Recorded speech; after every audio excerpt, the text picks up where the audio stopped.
The plan this evening was to show you our local and European election party political broadcast. But I've decided against that. Instead, I want to speak directly to everyone at home about the issue that is doing so much to undermine our whole political process, MPs' expenses. I want to start by saying sorry. Sorry that it's come to this, and sorry for the actions of some Conservative MPs. You are right to be angry that some of the people you elect are taking money you earn to pay for things that few could afford. You've been let down. Politicians have done things that are unethical and wrong. They must never forget, we must never forget, it is taxpayers' money. I don't care if these things were within the rules, they were wrong. So what are we going to do to sort it out? An independent inquiry into MPs' expenses is underway, but it won't be reporting until later this year.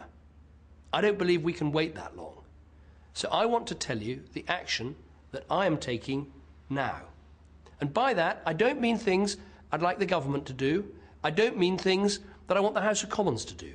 I mean things that the Conservative Party, Conservative MPs, my members of Parliament, will do right now. To start with, I want to establish new principles that we will abide by. I've said that the thing we need more than anything else in this country, and the idea that will be at the heart of everything a Conservative government would do, is responsibility. When so many of the problems that face our country, like debt, like family breakdown and crime, when those questions are of individual responsibility and personal responsibility, then it's vital that our representatives in Parliament set a socially responsible example. I've also said that a Conservative government needs to be careful, not casual, with taxpayers' money. That principle of thrift should apply to Conservative MPs too. So from now on, I want them to claim what is reasonable to do their job, not the maximum they can get away with. From these principles of social responsibility and thrift follow the actions that we're actually taking. Members of my shadow cabinet, including Michael Gove, Oliver Letwin and Andrew Lansley, have agreed to pay back money for expense claims that have caused concern. Other members of the shadow cabinet, like Francis Maud and Chris Grayling, will not in future claim any money for their second homes. And I've set up a new scrutiny panel to review every excessive expense claim by Conservative MPs and decide whether the money should be paid back. Conservative MPs who have excessive expense claims will have to go in front of that scrutiny panel and pay back the money agreed, or they will no longer be Conservative MPs. I've also insisted on the following actions with immediate effect. First, I'm making my shadow cabinet and then all of my MPs publish online for everyone to see every expense claim they make when they make it.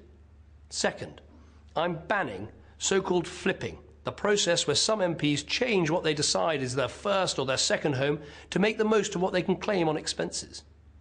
Third, any Conservative MP selling a home for which the mortgage interest payments are currently paid by the taxpayer must confirm they will pay capital gains tax on that home. And fourth, I am banning my MPs from making claims for any furniture, household goods or food. Only rent, mortgage interest, overnight bills, utility bills and council tax bills can be claimed. Now these actions, they won't fix our broken politics. It is just a start. I know it's going to take time and effort to repair a system that has been allowed to deteriorate over years. But when it comes down to it, all of us, I think, want the same thing, to be proud of our Parliament and the people in it. We have got big problems in this country. We need big change. If we win the next election, we will be asking the whole country to come together to show social responsibility, personal responsibility and thrift. So the least we can do in Parliament is live by those values ourselves.